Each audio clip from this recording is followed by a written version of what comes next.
अस्सलाम वालेकुम। मेरा नाम है दानिश मकसूद और आप देख रहे हैं मेरा YouTube channel Dawn News editorial. आज हम जो डॉन का एडिटोरियल कर रहे हैं ये 12 जनवरी 2025 को पब्लिश हुआ है और इसका उन्वान है इंक्रीज्ड इनफ्लोज। अच्छा, पहले मैं आपको थोड़ी सी इसकी समरी दे दूं, ये एडिटोरियल है किस बारे में, उसके बाद हम पहले वोकैबुलरी देखेंगे और फिर मैं आपको डिटेल में इसके जो समरी है वो मेंशन आपसे करूंगा।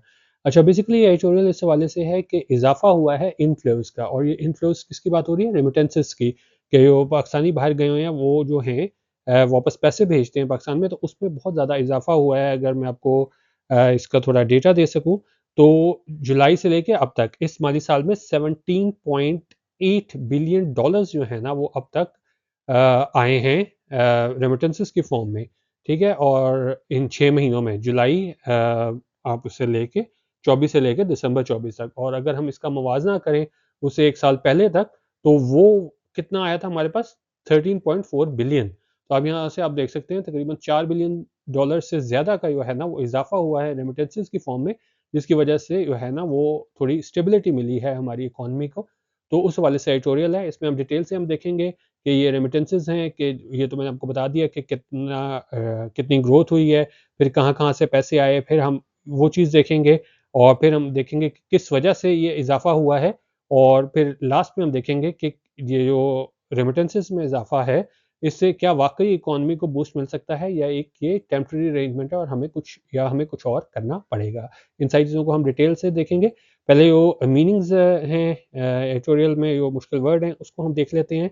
ठीक है? पहला वर्ड हमारे पास है इनफ्लो। इनफ्लो होता है द एक्शन ऑफ पीपल और थिंग्स अराइविंग समवेयर, किसी लोगों का या किसी चीज़ों का आना। ठीक है? और लेकिन यहाँ पे इनफ्लो किस हवाले से इस्तेमाल हुआ है? रेमिटेंसेस के हवाले से, जो पैसे जो है बाहर से अ, भेजे जा रहे हैं पाकिस्तानियों की जानिब से अपने आबाई मुल्क। ठीक है? अच्छा, और रेमिटेंसेस को देख लेते हैं डिटेल में। रेमिटेंसेस क्या होते हैं? रेमिटेंसेस ये होते हैं, remittance is the money sent to another party usually in other country. आमतौर पे जो रेमिटेंस होते हैं, ये पैसे होते हैं, ये दूसरे मुल्क भेजे जाते हैं, और इसको भेजने वाला कौन होता है? Typically sender is a foreign worker and the recipient is a relative in the recipients home country. जैसा अगर मैं आपको बताऊँ कि जी फ़र्ज़ करें कि पाकिस्तान कोई बंदा है, वो कहीं भी यूएई चला गया है, यूएस से चला गया है, वहाँ से वो पैसे अगर वापस अपने पेरेंट मुल्क में यानी पाकिस्तान में भेजे, तो वहाँ पे हम इसको रेमिटेंस बोलते हैं। और remittances represents one of the largest source of income for people in low income and developing nation. तो रेमिटेंसेस ये वो चीज़ होती है जो बहुत ज़्यादा अहमियत रखती है, कि जब ये भेजे जाते हैं अपने आबाई मुल्क, तो वहाँ से जो है ना इसके वो इकॉनमी पे मस्बत असरात आते हैं। तो बेसिकली आप ये समझें रेमिटेंस क्या है? वो पैसे हैं कि जो बंदा अपने आबाई मुल्क भेजता है। जैसे मैंने आपको एग्ज़ाम्पल दी, कोई बंदा पाकिस्तान से बाहर गया, उसने पैसे वापस भेजे हैं अपने मुल्क, तो वो क्या आ गया? रेमिटेंस हो गया। ठीक है? अच्छा, माइग्रेंट क्या होता है? माइग्रेंट होता है a person who moves from one place to another especially in order to find work और बेटर लिविंग कंडीशंस। कोई बंदा जो है ना वो एक जगह से दूसरी जगह जाता है, ख़ासतौर पे दूसरे मुल्क में, तो उसको हम क्या बोल सकते हैं? वो माइग्रेंट बोल सकते हैं। जिस तरह यहाँ पे माइग्रेंट पाकिस्तानी वर्कर्स यूज़ हुआ है, यानी कि वो लोग जो यहाँ से किसी दूसरे मुल्क गए थे रोज़गार की तलाश में। अच्छा, सेविंग ग्रेस। सेविंग ग्रेस बड़ा अच्छा एक्सप्रेशन है, इसका मतलब होता है saving grace is a good quality और फीचर इन अ पर्सन और thing that prevents them from being completely bad और वर्थलेस।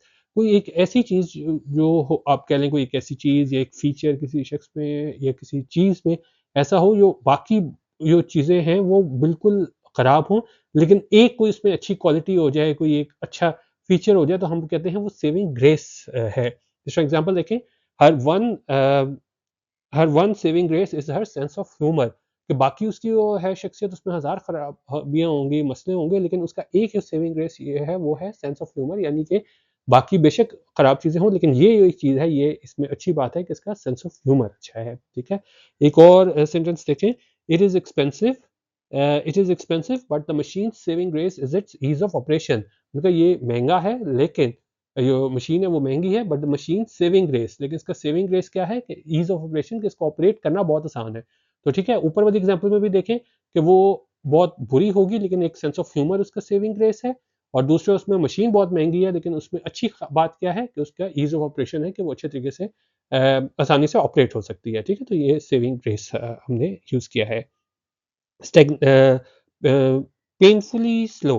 पेनफुली स्लो इसका एक्सप्रेशन का मतलब ये होता है कि एक ऐसी चीज़ जो हो रही हो बहुत आहिस्तगी से, और ज़्यादा जो है वो उसमें हमें स्टेबिलिटी देखने को ना मिले और कोई इम्प्रूवमेंट देखने को ना मिले।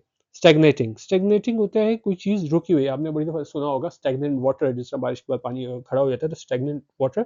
और स्टैग्नेटिंग यहाँ पे क्या मतलब है, कोई चीज़ जो डेवलप ना हो रही हो, उसमें प्रोग्रेस ना हो रही हो। जिस तरह एग्जांपल आप दे सकते हैं, you might say my music career had stagnated, कि मेरा जो म्यूजिक करियर है वो क्या है, बिल्कुल स्टैग्नेट हो गया था, रुक गया था। उसमें क्या है, कोई बेहतरी नहीं आ रही थी, कोई उसका हमें ब्राइट प्रॉस्पेक्ट नज़र नहीं आ रहा था। ठीक है? अच्छा, उसके अलावा अगर हम देखें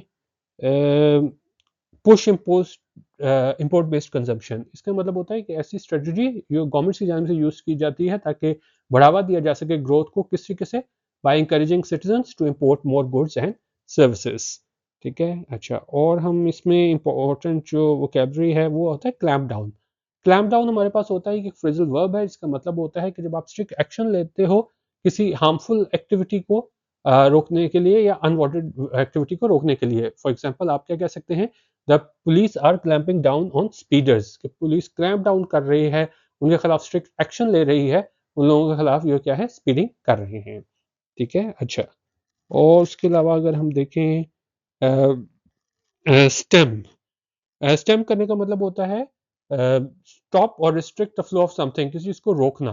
ठीक है? एग्जांपल देखें, a nurse did her best to stem the bleeding, कि नर्स ने अपनी पूरी कोशिश की, क्या, किस चीज के लिए? टू स्टेम द ब्लीडिंग, के रोक सके ब्लीडिंग को। तो यहाँ पे ये स्टेम वर्ब के तौर पर यूज हुआ है, किस चीज को रोकना, रिस्ट्रिक्ट करना। और उसके अलावा अगर हम देखें अंडर इनवॉइसिंग होती है कि whenever the price of a product on an invoice is lower than the price paid, कि फर्ज करें आपने कोई लाख रुपए की चीज ली है और उस पे जो है ना वो आप 70,000 लिखवा लेते हो, इसको हम क्या बोलेंगे? अंडर इनवॉइसिंग बोलेंगे। और ये कब होता है? बेसिकली ये टैक्सेस से बचने के लिए किया जाता है, इंपोर्ट ड्यूटीज वगैरह से, टैरिफ से बचने के लिए। तो ये यहाँ पे अंडर इनवॉइसिंग यूज हुआ है कि वो होती चीज इतने की नहीं है, लेकिन आप शो कराते हो कि आपने कम की चीज वो ली है। ठीक है? अच्छा, एक दो वर्ड और देख लेते हैं।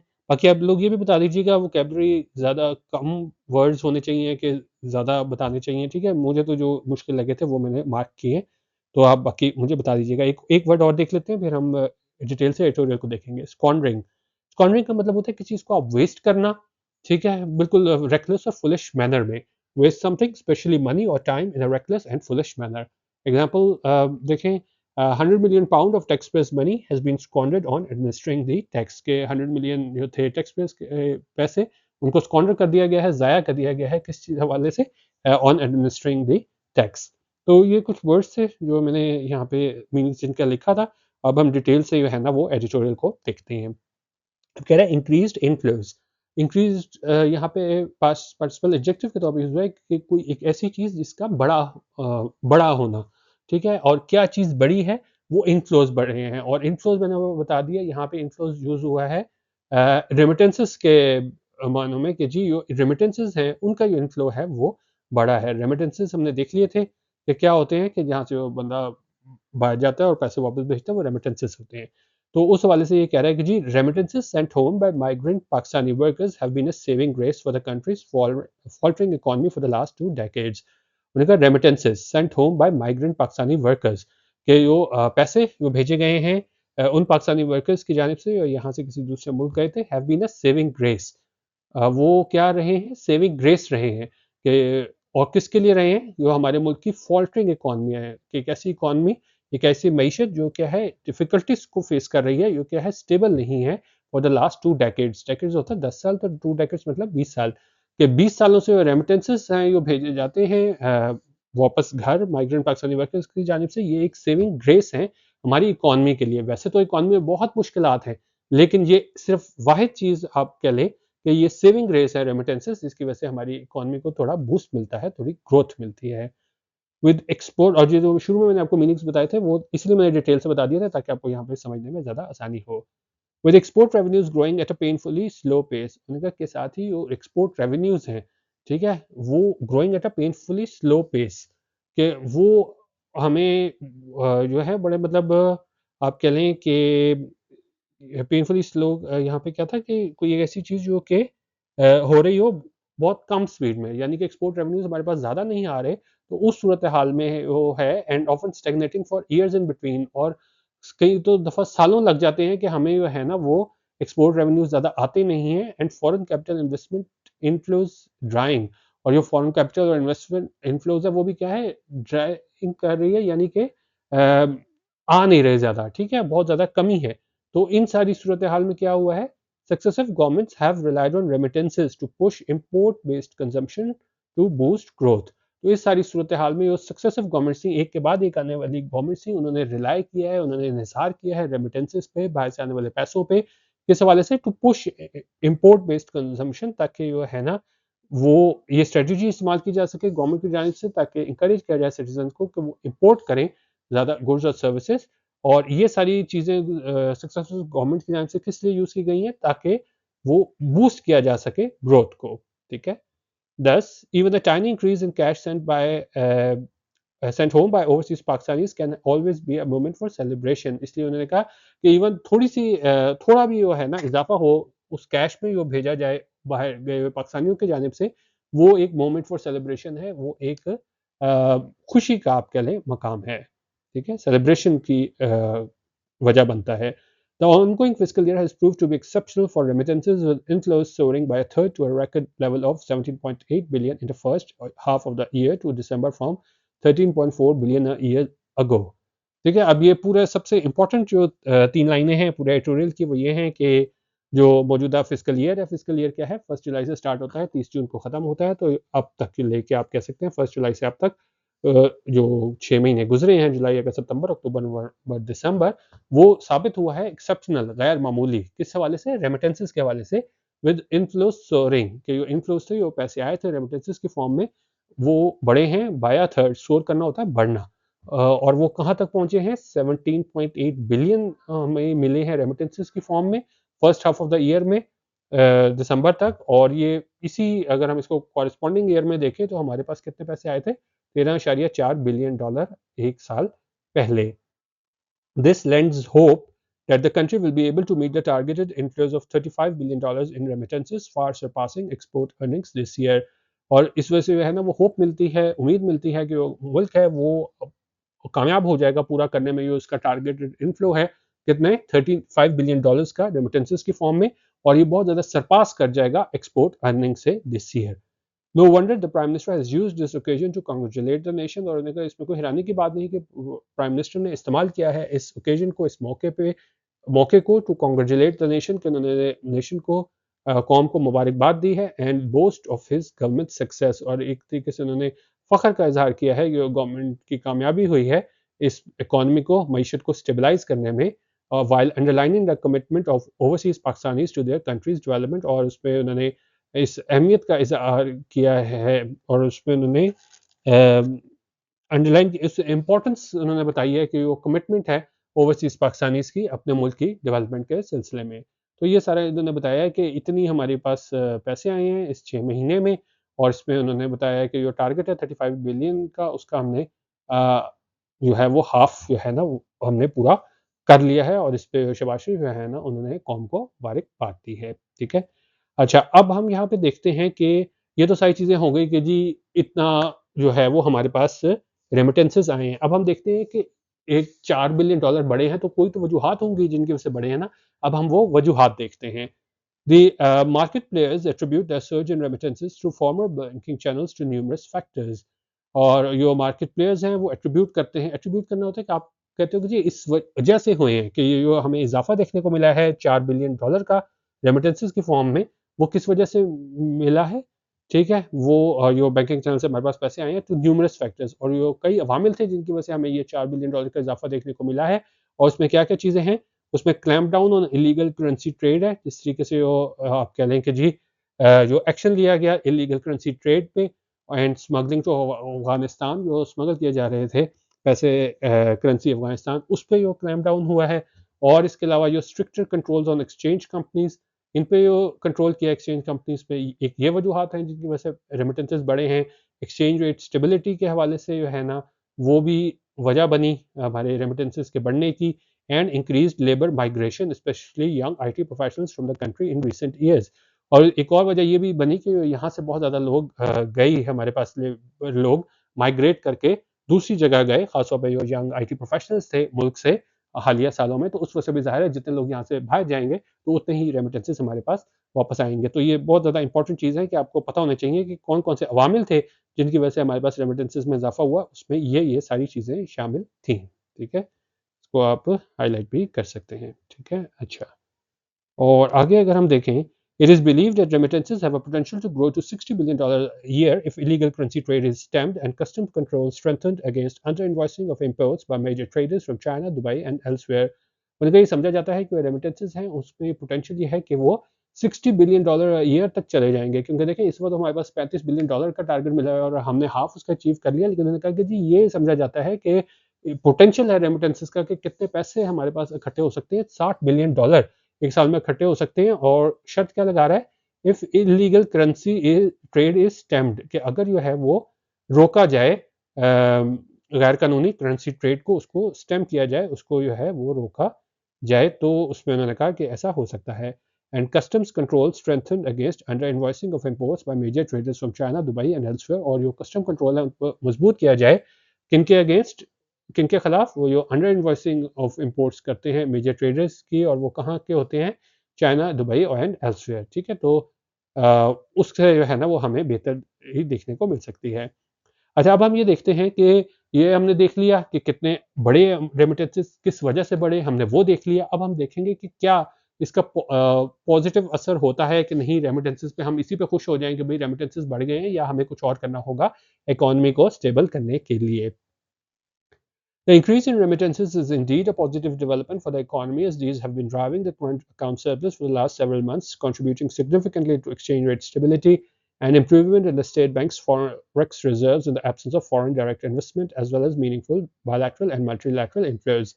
काफ़ी बड़ा सेंटेंस है, इसको हम देखते हैं। उनका जो इजाफा हुआ है रेमिटेंसेस में, वो यकीनन एक पॉजिटिव डेवलपमेंट है, खुश आइन कदम है इकॉनमी के लिए, मईशत के लिए, क्योंकि ये जो है ना इसकी वजह से हमारे पास करंट अकाउंट सरप्लस देखने को मिला है पिछले कुछ महीनों में, और इसने कंट्रीब्यूट किया है एक्सचेंज रेट स्टेबिलिटी के हवाले से, और हमें इंप्रूवमेंट देखने को मिली है, बेहतरी देखने को मिली है स्टेट बैंक के फॉरेन एक्सचेंज रिजर्व्स में। और ये उस टाइम हमें बेहतरी देखने को मिली है कि हमारे पास एब्सेंस थी फॉरेन डायरेक्ट इन्वेस्टमेंट की, यानी एफडीआई मौजूद नहीं थे, लेकिन इसकी वजह से जो है वो हमें बेहतरी देखने को मिली है, रेमिटेंसेस ज़्यादा आए थे।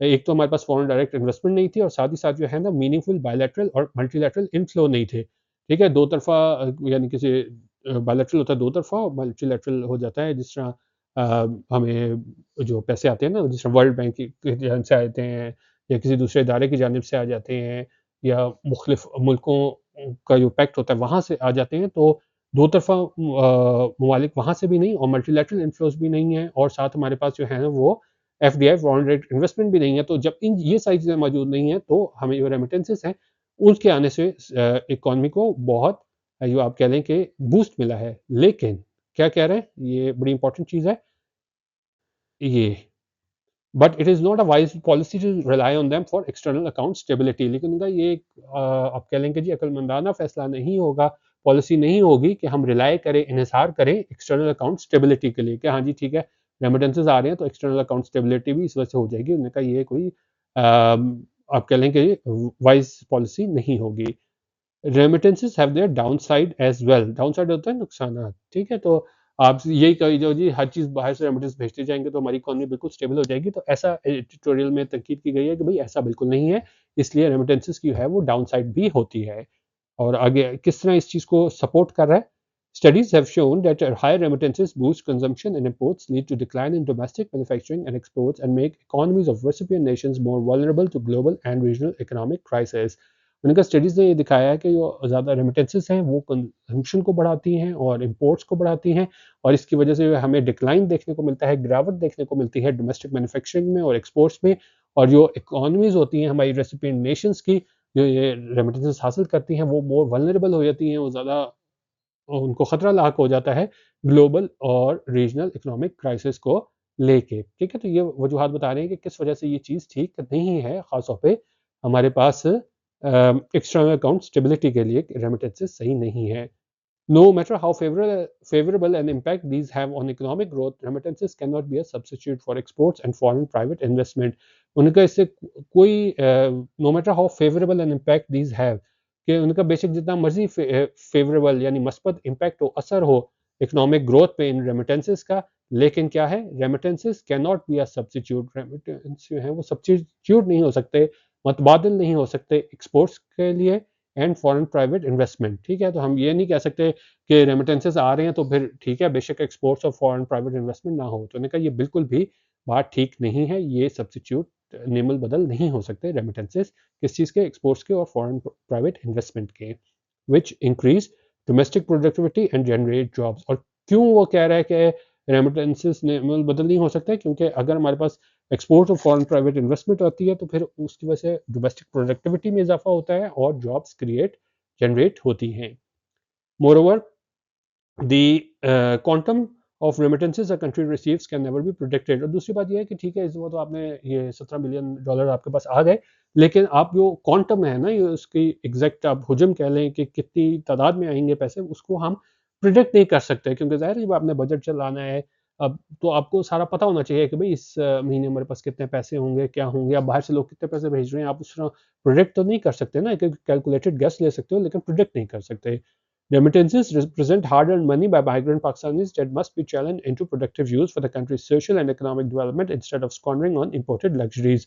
और ये उनका रेमिटेंसेस जो भेजे जाते हैं माइग्रेंट पाकिस्तानीज की जानिब से, उनका क्या है इस्तेमाल किया जाना चाहिए सोशल और इकोनॉमिक डेवलपमेंट के लिए, बजाय ये आप इसको स्क्वांडर कर दो, ज़ाया कर दो इंपोर्टेड लग्जरीज में, कि बाहर से पैसे आए हैं और वहाँ से उठा के आप इंपोर्टेड चीज़ें ले लो, तो यकीनन जो है वो सोशल इकोनॉमिक डेवलपमेंट नहीं होगी। ठीक है, एट द सेम टाइम उसी वक्त the government needs to devise a strategy. Government को जरूरत होगी कि वो बनाए, डिवाइस करे एक स्ट्रेटजी, एक हिकमत अमली। किस चीज़ की हिकमत अमली? To increase industrial and agriculture productivity, के इजाफा किया जाए इंडस्ट्रियल और एग्रीकल्चर प्रोडक्टिविटी को लेके, ताकि क्या हो, टू बूस्ट एक्सपोर्ट्स के एक्सपोर्ट्स में बढ़ावा लाया जाए and reduce reliance on uncertain remittances, और रिड्यूस किया जाए, कम किया जाए रिलायंस इन्हिसार किस पे, ऑन अनसर्टन रेमिटेंसेस के। जो रेमिटेंसेस हैं, जो बाहर से पैसे आ रहे हैं हमारे पास, वो क्या है, अनसर्टन है, हमें पता नहीं कि किस महीने कितने आने हैं, तो उस पर निसार ख़त्म किया जाए और जो है वो इंडस्ट्रियल और एग्रीकल्चर प्रोडक्टिविटी उसको बढ़ाया जाए। ऐसा गवर्नमेंट को है ना वो स्ट्रेटजी बनानी चाहिए। बेसिकली एडिटोरियल ये था कि ठीक है बढ़ावा हुआ है इन्फ्लोज में, रेमिटेंसेस हमारे पास रिकॉर्ड रेमिटेंसेस आए हैं इस 6 महीने में, लेकिन हम इस पे इन्हिसार नहीं कर सकते। और जो है हमारे पास आप लास्ट जो हमने यहाँ पे भी देखा था कि ये सब्स्टिट्यूट नहीं हो सकते एक्सपोर्ट्स का और फॉरेन प्राइवेट इन्वेस्टमेंट का। हमें एक्सपोर्ट्स और फॉरेन प्राइवेट इन्वेस्टमेंट चाहिए ही। रेमिटेंसेस ठीक है, ये एक आ गए हैं, थोड़ा इसको ग्रोथ मिल गई है, कोई जो हमारी वो फॉल्टरिंग इकॉनमी थी उसमें थोड़ी स्टेबिलिटी आई है, लेकिन जो है वो निमुल बदल नहीं हो सकते एक्सपोर्ट्स और फॉरेन प्राइवेट इन्वेस्टमेंट का। ठीक है, ये था आज का एडिटोरियल। तो काफ़ी देर बाद मैंने कोई 23 मिनट की वीडियो हो गई है, इसको मैंने बनाया है, तो इसमें आप लोग अगर इंटरेस्ट शो करेंगे तो इसी तरह ही लंबी वीडियोस जो हैं वो मैं एडिटोरियल की दोबारा शुरू कर लूँगा, क्योंकि चैनल में आपको पता है 850 से ज़्यादा वीडियोस मौजूद हैं, लेकिन इंटरेस्ट आप लोगों का अगर रहेगा तो इसको हम कंटिन्यू कर लेंगे। ठीक है, वीडियो देखने का बहुत शुक्रिया। अल्लाह हाफ़िज़। पाकिस्तान जिंदाबाद।